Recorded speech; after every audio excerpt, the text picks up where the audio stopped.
Hello everyone. Quick revision series में आज हम लिटरेरी टर्म्स के एक और सेशन के साथ आपके सामने हाजिर हैं। पिछले दो सेशंस में हमने 50 + 50 100 क्वेश्चंस कंप्लीट कर लिए थे। आज हम शुरू करेंगे अपने सेशन को क्वेश्चन नंबर 101 से। Hi, I am Noor Alam. I welcome you to my YouTube channel Fortunato classes. Let's start our journey with question number 101.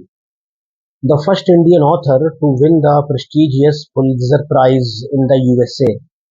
करेंगे, पहले भारतीय ऑथर का नाम बताइए, लेखक का नाम बताइए जिन्होंने प्रेस्टिजियस पुलित्जर प्राइज को यूएसए में जीता था। तो none other than Jhumpa Lahiri. ठीक है, ये नाम आप ध्यान रखेंगे। झुंपा लाहिरी जो है वो पहले भारतीय लेखक हैं जिन्होंने यूएसए में पुलित्जर प्राइज को जीता था। ये पहले भारतीय है। ठीक है, क्वेश्चन नंबर दूसरा देखेंगे 102. What is commedia dell'arte? Commedia dell'arte क्या है? कॉमेडिया डेल आर्टे जो है वो क्या वो ए फॉर्म ऑफ शेक्सपियरियन ड्रामा है? नहीं। या form of developed by Ben Jonson है? नहीं। तो हमारा जो ये देखिए ऑप्शन ए वाला है ना, इसको पढ़िए। A form of comic drama developed about the mid 16th century. एक फॉर्म ऑफ कॉमिक ड्रामा, ये कॉमिक ड्रामा का एक फॉर्म है जो कि 16th सेंचुरी के मध्य में डेवलप हुआ है by guilds of professional Italian actors, professional Italian actors के द्वारा। ठीक है, तो उसी को अपन कॉमेडिया डेलार्टे कहते हैं। किनके द्वारा? इटालियन एक्टर्स के द्वारा इसे डेवलप किया गया। और ये है क्या? ये कॉमिक ड्रामा है। क्या है? Comic drama. Question number 103. In 1576 James Burbage, father of the actor Richard Burbage, obtains lease and permission to build the first theatre in Shoreditch, London. Its name was. कह रहे हैं कि जो जेम्स बर्बेज हैं, जो कि रिचर्ड बर्बेज एक्टर के पिता हैं, इन्हें जो है लीज भी मिल गई और साथ में परमिशन भी कि वो लंदन में क्या करें, एक थिएटर बनाएं। तो उस थिएटर का जो नाम था वो क्या था? चलिए देखते हैं क्या क्या ऑप्शन है हमारे पास। द थिएटर ऑप्शन है, ग्लोब है, क्वीन है, द किंग्समैन है। देखिए, ग्लोब तो हमारा अलग है, ये शेक्सपियर से रिलेट करता है। जो ये हमारा ऑप्शन ए है द थिएटर, ये वो थिएटर है जिसको जेम्स बर्बेज ने 1576 में बनाया था। और ये जो ग्लोब थिएटर है हमारा, ये कब बना था? 1599 में। ठीक है, चलिए नेक्स्ट क्वेश्चन देखेंगे। ड्यूरिंग 1613 जून 29 विच थिएटर कॉट फायर? 1613 जून 29 को किस थिएटर में आग लग गई थी? तो किस थिएटर में आग लगी थी? ग्लोब थिएटर में। अब यहाँ ग्लोब थिएटर 2 बार दिया है, ये भी बड़ा मामला है ना। तो कौन सा ऑप्शन अपन चूज करें? तो खैर चलिए, ऑप्शन इसका तो ग्लोब थिएटर ही है। अब हो सकता है ये यहाँ पे एडिटिंग में थोड़ा सा दिक्कत हो गई है। तो ये जो ग्लोब थिएटर है ये बना कब था? अभी अपन ने डिस्कस किया है, 1599 में बना था। 1599 में जब बना है तो उसमें जो पहला प्ले जो एक्ट किया गया वो था जूलियस सीजर। इसके बाद जब ये 1613 में बर्न डाउन हुआ है, तब इसमें जो प्ले चल रहा था वो कौन सा था भाई? ये क्वेश्चन में पूछा जाता है। Henry eighth. हेनरी एट्थ के मंचन के दौरान इस मंच में, इस थिएटर में आग लगी थी।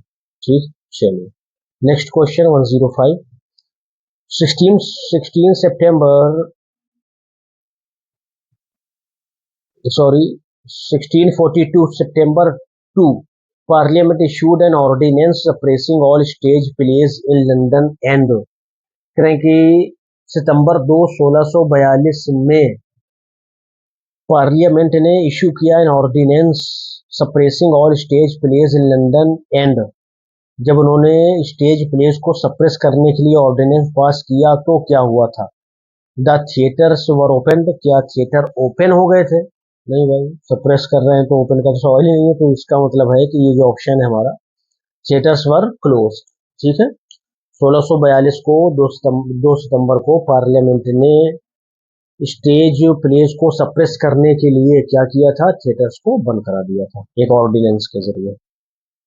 चलिए नेक्स्ट क्वेश्चन देखेंगे। इन व्हिच ईयर, किस साल, the restoration and the demise in the far of Puritans sees the opening of the theatres again. कह रहे हैं कि किस साल रेस्टोरेशन हुआ and demise in the power of Puritans, और प्यूरिटन्स की शक्ति में गिरावट आई। Sees the opening of theatres again, और इसी साल में थिएटर्स को फिर से खुलते हुए देखा, तो वो साल है कौन सा? 1660। इसी 1660 में चार्ल्स सेकंड को गद्दी में बिठाया गया था, और चार्ल्स सेकंड के गद्दी पर बैठने को ही हम लोग क्या कहते हैं? रेस्टोरेशन कहते हैं। ठीक है, चलिए next question 107। Publication of the first daily English language newspaper the Daily coherent in London took place in, कह रहे हैं कि first daily English language newspaper जो कि द डेली कोरेंट है, ये लंदन में कब से शुरू हुआ था? तो ये लंदन में हमारा शुरू हुआ था 1702 में, पहला अंग्रेजी का पेपर जिसका नाम क्या था? The Daily Courant. Next question देखेंगे 108। 108 कहता है the Nobel prize in literature 2015 was awarded to for her polyphonic writings a monument to suffering and courage in our time। करें कि 2015 में नोबेल प्राइज किसे दिया गया? आप इतना ही समझ लीजिए, तो ये जो है हमारी स्वेटलाना एलेक्जेविक को दिया गया था। ठीक है, चलिए नेक्स्ट क्वेश्चन देखेंगे। Which of these won the Nobel prize for literature in 2014? 2014 में आपका नोबेल प्राइज, नोबेल नहीं है भाई, Nobel, Nobel prize for literature किसको दिया गया था? नोबेल है ये, नोबेल प्राइज जो है वो दिया गया था पैट्रिक मेडियोनो को। ठीक है, चलिए नेक्स्ट क्वेश्चन देखेंगे।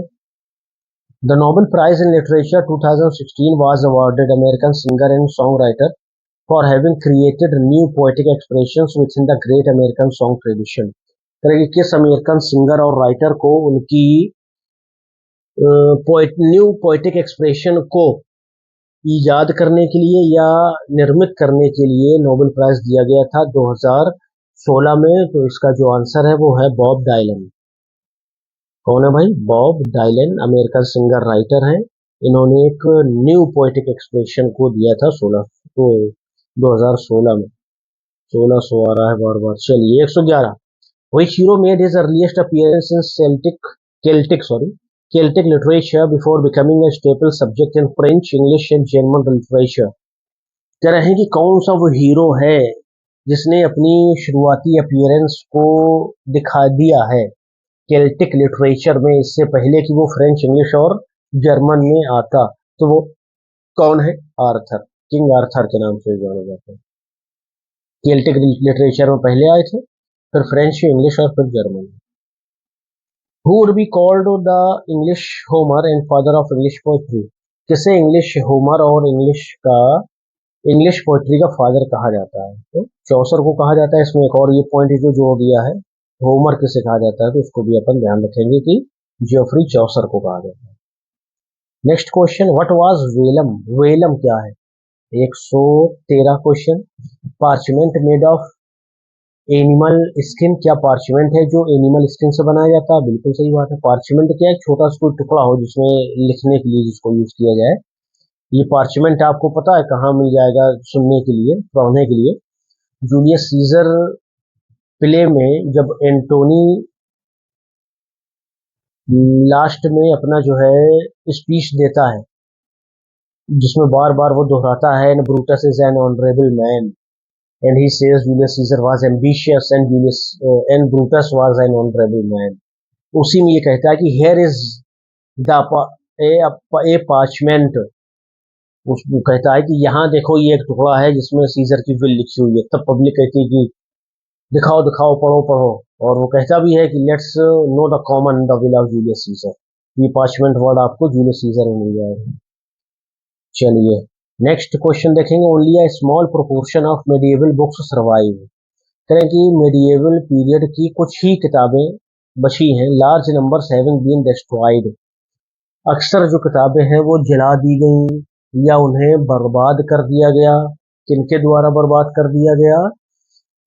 द एंग्लो सेक्सन कंक्वेस्ट नहीं, द नॉर्मन कंक्वेस्ट नहीं, the dissolution of the monasteries in 1530। करेंगे 1530 में जो डिसोल्यूशन हुआ है मोनास्ट्रीज का, मठों का, उसमें ज्यादातर जो है वो मेडिएवल समय में किताबों को, बुक्स को बर्बाद या जला दिया गया था। Next question, what is the first extended written specimen of old English? पहला स्पेसिमेन एक्सटेंडेड जो है वो ओल्ड इंग्लिश का क्या है? तो क्या वो बोएथियस कंसोलिडेशन ऑफ फिलोसफी है, या Saint Jerome's translation of Bible है, या मेलोरीज मॉट द आर्थर है, या a code of laws, a code of laws promulgated by King Ethelbert, King of England. ठीक है, ये हमारा आंसर होगा कि ओल्ड इंग्लिश की जो एक्सटेंडेड स्पेसिमेन है वो क्या है? वो है हमारी a code laws promulgated by King Ethelbert. चलिए नेक्स्ट क्वेश्चन देखेंगे, who succeeded Elizabethan first in 1603 establishing the Stuart dynasty? Stuart dynasty को इस्टेब्लिश करते हुए एलिजाबेथ के बाद 1603 में कौन इंग्लैंड का राजा बना था? तो हमारा जो जवाब है वो James first of Scotland, James six of Scotland, James six of Scotland. और इन्हीं को फिर जब ये थ्रोन में बैठे हैं तो फिर जेम्स फर्स्ट के नाम से बैठे थे। किस नाम से? जेम्स फर्स्ट के नाम से, ये भी ध्यान रखेंगे। James six of Scotland Elizabeth के बाद 1603 में जेम्स फर्स्ट के नाम से गद्दी पर बैठे और उन्होंने स्टुअर्ट डायनेस्टी का शुभारंभ किया। नेक्स्ट क्वेश्चन देखिए, which writer was not active under both Elizabeth first and James first? James first उसको हटा दो भाई, जेम्स 12वां कहां से लाएंगे अपन? करेंगे जेम्स फर्स्ट और एलिजाबेथ फर्स्ट के दौर के दौरान कौन सा राइटर है जो एक्टिव नहीं था? अच्छा सवाल है ये।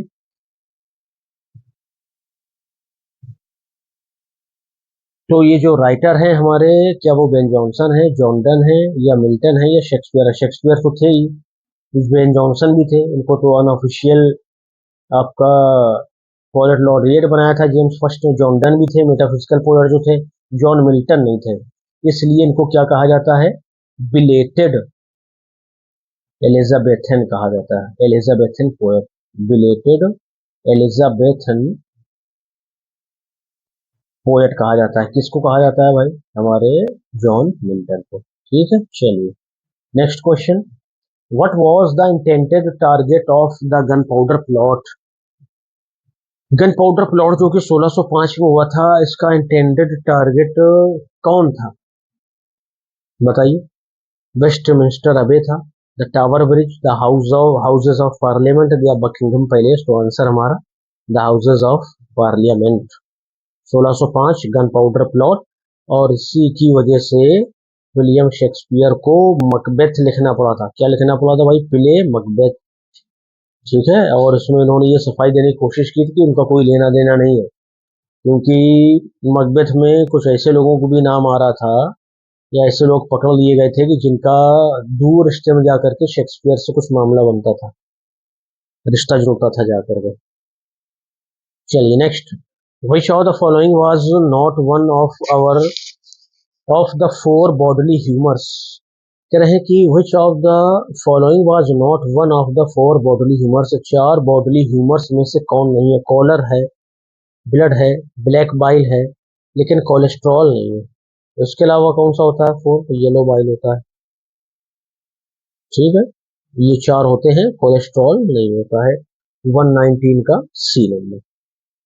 चलिए 120 देखते हैं, which social philosophy dominant during the industrial revolution dictated that only the free operation of economic laws would ensure the general welfare and that the government should not interfere in any person's pursuit of their personal interest? Which social philosophy, कौन सी सामाजिक philosophy है भाई dominant, जो dominate कर रही थी during the industrial revolution? Industrial revolution के दौरान, औद्योगिक क्रांति के दौरान इंग्लैंड में। डिक्टेटेड दैट, जिसमें ये बात थी कि only the free operation of economic laws, कि इकोनॉमिक लॉज का जब तक फ्री ऑपरेशन नहीं होगा ना, यानी उनको फ्रीली ऑपरेट नहीं करने दिया जाएगा, तो would ensure the general welfare, तब तक वो जनरल वेलफेयर को इंश्योर नहीं कर पाएंगे। ठीक है, and that the government should not interfere in any person pursuit of their personal interest, और सरकार को ये चाहिए कि वो किसी व्यक्ति के पर्सनल इंटरेस्ट में इंटरफेयर न करे, हस्तक्षेप ना करे। तो ये क्या था भाई, ये कहाँ पे बात कही गई है? तो ये जो बात कही गई है ये लेज़ेज़ फेयर में कहा गया है। नेक्स्ट क्वेश्चन देखिए, who applied the term romantic to the literary period dating from 1685 to 1830? किसने 1785 से 1830 तक के लिटरेरी पीरियड को रोमांटिक कहा है? तो ये बात कहने वाले हैं कौन? English historians. Half century after this the period ended, करेंगे इंग्लिश हिस्टोरियंस ने ये बात कही है। चलिए next question 122, which of the following became the most popular romantic poetic form following on Wordsworth's claim that poetic inspiration is contained within the inner feelings of the individual poet as the spontaneous overflow of powerful feelings? करें कि इनमें से कौन जो है वो romantic poet form बन गया था वर्ड्सवर्थ के क्लेम करने के बाद कि ये जो पोएट्री है ना ये spontaneous overflow of powerful feelings है? तो ये जो हमारा आंसर होगा इसका वो होगा the lyric poem written in the first person. Lyric poem जो है वो एक बड़ा अच्छा फॉर्म बन गया था जिसमें बहुत से लोगों ने लिखना शुरू कर दिया था। पॉपुलर, देखिए ये वर्ड दिया है पॉपुलर रोमांटिक पोएटिक फॉर्म क्या बन गया था? लिरिक। लिरिक बन गया था पोएटिक फॉर्म जो कि बड़ा फेमस था, जो कि फर्स्ट पर्सन में लिखा गया। 123 लिख लीजिए, what did Byron ride with his skating reference to peddlers and boats and wagons? Byron जो है dried with his skating reference, अपने स्केटिंग रेफरेंस से क्या ड्राइड करना चाहते हैं जब वो कहते हैं पैडलर्स बोट्स एंड वैगन्स? तो जब ये कहते हैं तो उनका मतलब क्या है कि वो कहना चाह रहे हैं कि worth devotion to the ordinary and every day, यानी उनमें क्या मिलेगा? पैडलर्स आपको मिल जाएंगे, बोट्स की बात मिल जाएगी, वैगन्स यानी रोजमर्रा की चीजें, तो वही worth devotion to the ordinary and every day. चलिए नेक्स्ट क्वेश्चन देखिए, Wycliffe's translation of Bible appeared in? Wycliffe का जो ट्रांसलेशन ऑफ बाइबल है वो कब अपीयर हुआ था? तो वो अपीयर हुआ था 1380 में। ठीक है, 1380 में विक्लिफ का ट्रांसलेशन ऑफ बाइबल अपीयर हुआ था। नेक्स्ट क्वेश्चन देखिए, the rain of queen Elizabeth stretches? Queen Elizabeth का जो रेन था वो कब से कब तक था भाई?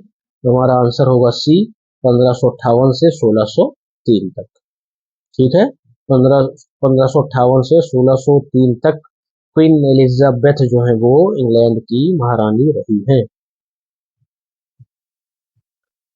Who won the Nobel prize for literature in 2019? 2019 में नोबेल प्राइज किसे दिया गया? तो ये दिया गया था हमारे पीटर हैंडके को।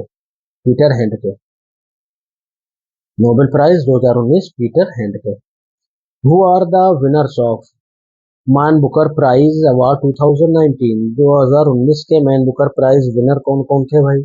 क्या वो मार्गरेट एटवुड थी, या एना बंस थी, या पॉल बेटी थी? तो हमारा जो बीटी आंसर होगा वो मार्गरेट एटवुड एंड बर्नार्डिन एवरिस्टो है।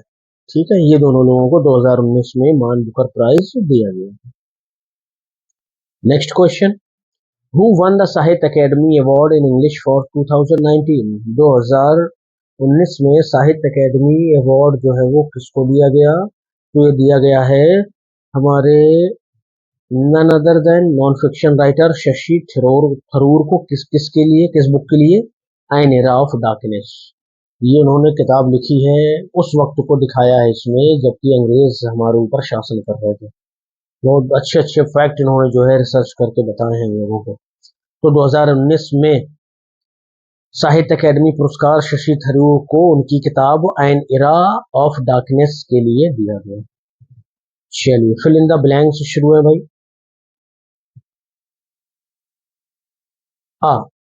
यहाँ पर ब्लैंक होगा बीच में।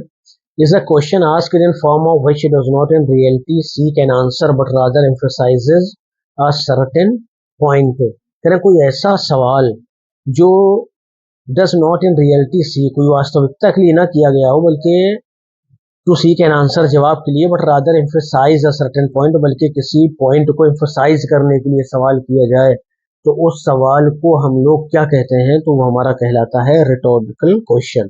कि जवाब ना मिले कोई दिक्कत नहीं, लेकिन जो बात उठानी है वो उठा दी जाए, तो रिटोरिकल क्वेश्चन यहाँ पे आएगा। A rhetorical question is a question, ठीक है, यहाँ पे ब्लैंक होगा। नेक्स्ट क्वेश्चन देखिए 130। आ blank is a direct and vivid comparison between two things usually considered distinct और unrelated। देखिए यहाँ पे कह रहा है कि डायरेक्ट और विविड कंपैरिजन है बिटवीन टू थिंग्स, दो चीजों के बीच में। अब यहाँ पर ये नहीं दिया कि उसमें जो है आपके वर्ड्स ऑफ कंपैरिजन भी दिए हों, तो वर्ड्स ऑफ कंपैरिजन जब नहीं दिए होंगे तो इसका मतलब है कि वो मेटाफर है, ठीक है भाई। और अगर ये भी होता कि words of comparison are given तो उसका मतलब सिमिली हो जाता फिर, ठीक है।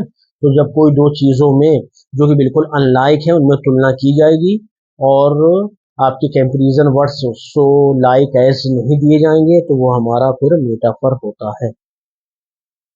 चलिए नेक्स्ट क्वेश्चन देखेंगे। इज यहाँ पर भी ब्लैंक होगा। Is are remarkably exaggerated statement और idea mean to be taken figuratively rather than literary. तो यहाँ पर जो आंसर है हमारा वो होगा हाइपरबोल। क्या होगा भाई? हाइपरबोल होगा। यहाँ पर एक इसने लिख दिया है भाई, एक्सेजरेशन आ रहा है ना, तो इसका मतलब ये है कि हाइपरबोल है, ठीक है। 131 है क्वेश्चन नंबर 131 का जो हमारा आंसर होगा वो हाइपरबोल। चलिए नेक्स्ट क्वेश्चन देखिए। A story is not a story without a end uh, ठीक है। यहाँ पर दो ऑप्शन अपन को चुन करके भरना है कि कोई कहानी कहानी हो ही नहीं सकती है जब तक कि उसमें कोई प्लॉट ना हो। क्या ना हो? प्लॉट ना हो। और उस के प्लॉट को पूरा करने के लिए, प्लॉट को समझाने के लिए उसमें क्या ना हो भाई? कैरेक्टर्स ना हो, ठीक है। तो हमारा जो ऑप्शन होगा वो ये वाला सही हो जाएगा, प्लॉट एंड कैरेक्टर। कि कोई स्टोरी स्टोरी नहीं है जब तक कि उसमें प्लॉट और कैरेक्टर ना हो। चलिए नेक्स्ट क्वेश्चन देखेंगे 133। यहाँ पर भी ब्लैंक होगा। is a moment in which the linear story is interrupted and launched to an event that occurred in the past। करें कि कोई एक ऐसा मूवमेंट होता है जिसमें लीनियर स्टोरी इंटरप्ट हो जाती है, यानी जो कहानी चल रही है वो इंटरप्ट हो गई और उसमें कोई एक ऐसी घटना आ गई जो पास्ट में पहले हो चुकी है ऑलरेडी, तो वो फ्लैशबैक कहलाता है। अचानक हीरो हीरोइन को आपने देखा होगा कि करंट स्टोरी में है और अचानक उनको ख्वाब आया या कुछ झलक सी उनको दिखाई दी कि 20 साल पहले ये हुआ था, तो उसको अपन फ्लैशबैक कहते हैं। चलिए 133 134 देखिए। इज ब्लैंक है the most dramatic meaningful and suspenseful movement in the story. करेंगे ये वो मीनिंगफुल और सस्पेंसफुल मूवमेंट होता है किसी स्टोरी में। It is a point when the story reaches a breaking point, और ये वो पॉइंट होता है जब वो स्टोरी जो है अपने ब्रेकिंग पॉइंट पे पहुंच जाती है।